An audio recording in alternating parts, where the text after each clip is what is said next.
Hey guys, Roberto Ramon, Idea Plus. So I just wanted to get a quick chance to show you. I'm here in the studio downtown Atlanta. Just wanted to show you my quick podcast setup. I have two light stands, 47-inch soft boxes. Um, for my cameras, I like to use T7Is.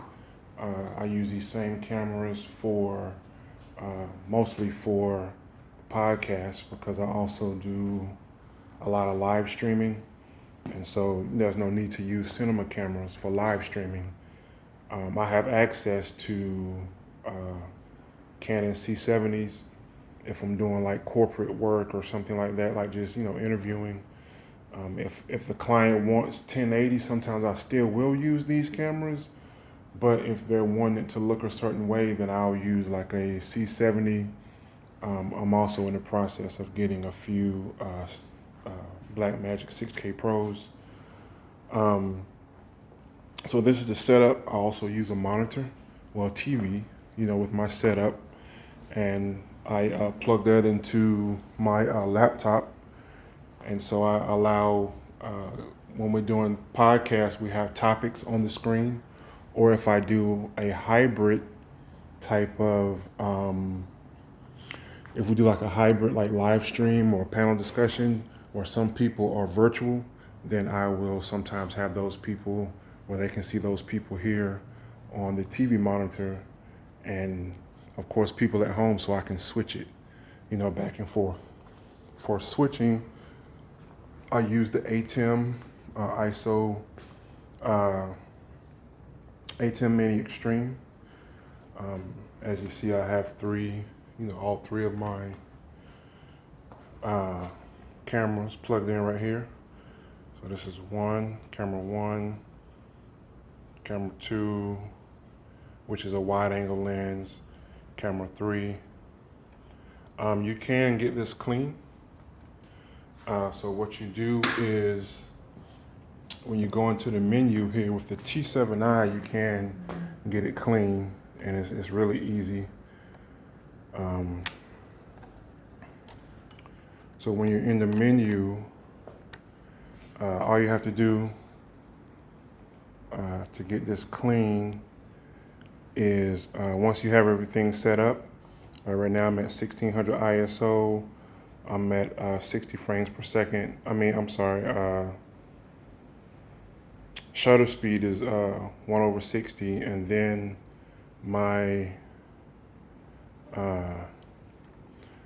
white balance is set for 5200, and then I might change that a little bit in post, but it just looks more natural to me because of my lights.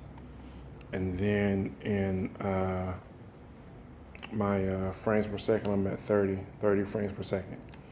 So the way you get this clean is you just hit your info button a couple times, and then it's completely clean on the screen, on the monitor. This is what it sends, but one thing you have to do is if you have an autofocus lens, you turn off the autofocus, and that'll send a clean signal to the screen, to your ATEM.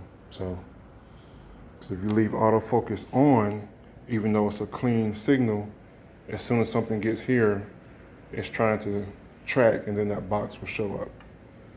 You turn off autofocus, then nothing shows up. So that's the secret to that. So, before clients come in, I just leave my autofocus on, and I like to track them once they get in and they sit down. I get it focused on their face, turn autofocus off, and then, we're good to go. I use grips with all three of my cameras. And I just put one battery in each because, most of the time these people aren't recording no longer than about an hour. And I'll show you the battery here shortly that I use. Let me clean these off. Info. Let me just get both of these clean for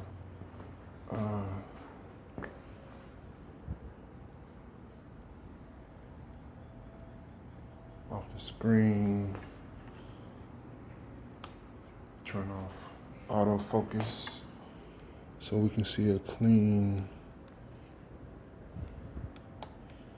See it clean on the screen. Okay, let me plug this back in here. When I'm in the studio, I use Mini to HDMI, and then I use that in the studio. And then when I am on location, like if I'm doing what happened? Oh, I'm sorry, I gotta turn off autofocus. Okay. All right, so now that's clean. So now that you see with the autofocus off, this is the program feed here to the right, and they're all clean. Once you turn off the autofocus, it stays clean. The batteries that I use these Artman batteries here for T7i. What is this? The LPE17. These batteries last way longer than traditional Canon batteries. I mean, you can see right here it says 1300 milliamps, and I think a traditional Canon battery only has maybe like 800 or 900 milliamps. I might be wrong, but one of these batteries lasts a really, really long time. So for my audio, I use a Zoom recorder. It's kind of overkill, but sometimes if I'm using more than two mics, like if I just got one or two, I can plug directly into the ATEM. But if I'm using more than two, which is what I'm doing today, because for this particular podcast, I'm like a B mic or C mic. They're gonna have a guest today. That's why we have the extra seat set up. So I'm C mic today, but I'm just like a behind the scenes voice. Sometimes I'll just interject, from behind the camera. For my wireless lavs, I use Hollyland. These guys are pretty good. One receiver, two transmitters. Oh, if I can get it out, freaking box. Okay. Two transmitters, one receiver, and I have two sets of those. Gonna buy a third. Like I say, I plug in Mini to regular HDMI when I'm here in the studio. When I am doing conferences for clients, I have wireless HDMI that I use. It's not the Hollyland wireless. It's another company. I can't remember the name of it. Some off-brand that I found, but I mean they work really good. So, I use that. Trying to see what else. So yeah, I plug those in, plug the receiver in. I have a 3.5 to XLR adapter. So I just plug that right into the front here. If you're using these, regardless of what type of lavs you have, make sure you get the one that is set up for phantom power. And so I made that mistake first time I bought these a couple of years ago. I bought the ones that do not work with phantom power. So make sure you get the ones that work, that have phantom power built in. Interestingly enough, though, when I bought the Hollyland wireless system, it actually works with or without phantom power turned on. So you can turn it on here. It works with or without it. So, but still get these. Still get these just in case, because it's just easier to use, on location. There are times if I have, the only other thing I do on location, I have my TV / monitor, production monitor sitting in a chair. I know that's ghetto. I have a TV stand that I'm ordering for this. This is a 24-inch television that I bought from Walmart. It's like $80, really cheap. So I have a stand that I'm ordering for that. I'm trying to think what else. Oh, I also have uplights. So I use these GVM LEDs. I'm sure everybody has seen these. Uh, everybody's seen these on Amazon. I think they're like 80, 90 bucks for a pair, maybe 100 and something, I can't remember. But I add a link to that. For my NPF batteries, I like to use these guys here because they have, you can see power levels. And so I love that.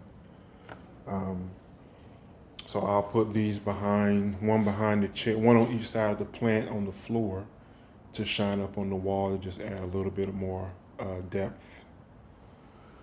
I'm trying to think what else. I think that's pretty much it. I mean, the only other thing I add, I add my laptop in to pull things up on the screen for the client so that they can see, if we're talking about something from sports. This is a sports podcast, so I'll pull up videos or things like that so they can see it. So I'll hook my laptop up directly here. If I am doing a live stream, then my laptop actually has to be hooked up to the ATEM, and then I do. I run my live feed in through the ATEM as an additional input here on the screen. And so in order for my in-studio guests to see what's going on, then I do an output. Instead of the output going from the laptop, coming in from the laptop, I do an output from here because there's two HDMI outs on this. So I do my second HDMI out to the monitor or the TV. And that's the same thing I do if it's a hybrid panel discussion or a hybrid podcast, then I do the same thing so they can see, on the screen, and the people at home can see whatever I'm looking at on my laptop. If I'm pulling up videos or if there's a presentation, sometimes I do, a client has a presentation, and so I'll do that. Other than that, when I'm in a conference, and hopefully I'll have I think I have a couple panel discussions that'll be coming up here in about a month or so. And so you'll get a chance to see that setup. And so that setup I will include my wireless HDMI. There is a bit of lag, and so that's real easy to edit in the system. You just hook this up to your computer through Ethernet port. There's an Ethernet port in the back, and you just hook that up to the computer, and then you can tweak some changes to speed up or slow down your audio feed, or to speed up or slow down your video feed, and so that gets the video and audio in sync if I'm using wireless HDMI. Trying to think if there's anything else. This is the cart that I use here in the studio. It's a foldable cart. Everybody has this cart. I actually got mine on sale on Amazon for I think it was like 50 bucks. And the reason I got it, I think somebody returned it because this piece right here is broke. But I mean, that doesn't stop me, from how I use it. So $50 is great. That's a great price. Let me see if I can show you the type of lights that I use, my light system. It may wash out. I know it's gonna be kind of bright. Let's see if we can peek in here. If you can see that, so that's a corn light. If you can see that a little bit. That has like 50, I forgot how many thousand lumens it has, but I have two of those. So they're not able to be, you can't change the intensity or anything like that, but they're fine for a studio. Sometimes I do use I have some Amaran lights that I use if I want to be in a situation where I'm trying to dial up or dial down the light.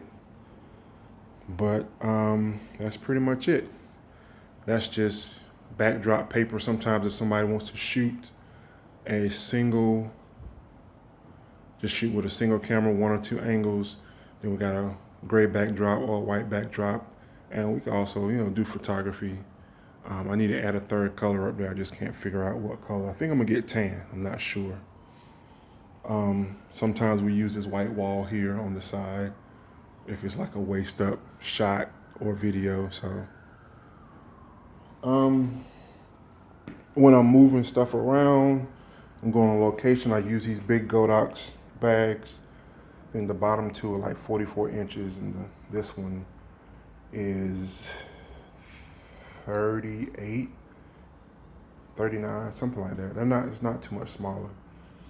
I think these bags on Amazon are like $200 each, but you can get them, you can catch them on sale a lot. And I caught both of these on sale for $100 each. So that was a steal.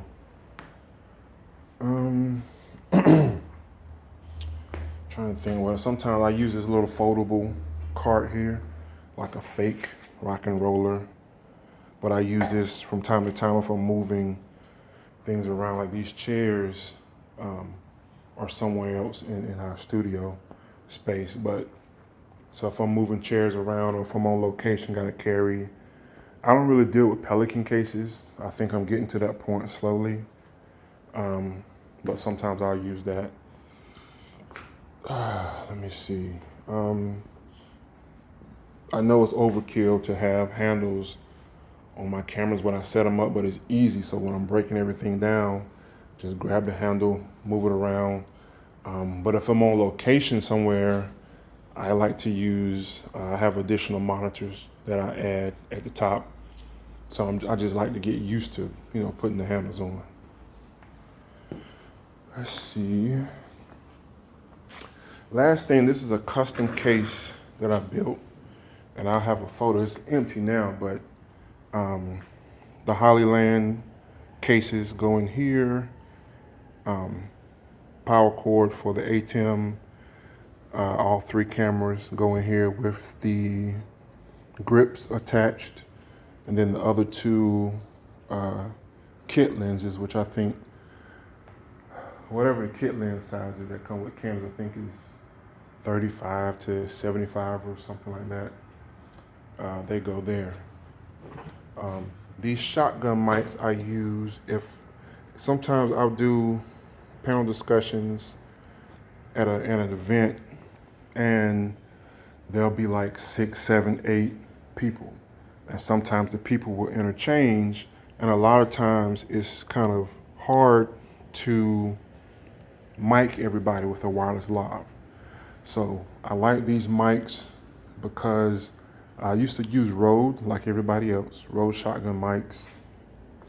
And actually Rodes create a hiss for some weird reason in the ATEM.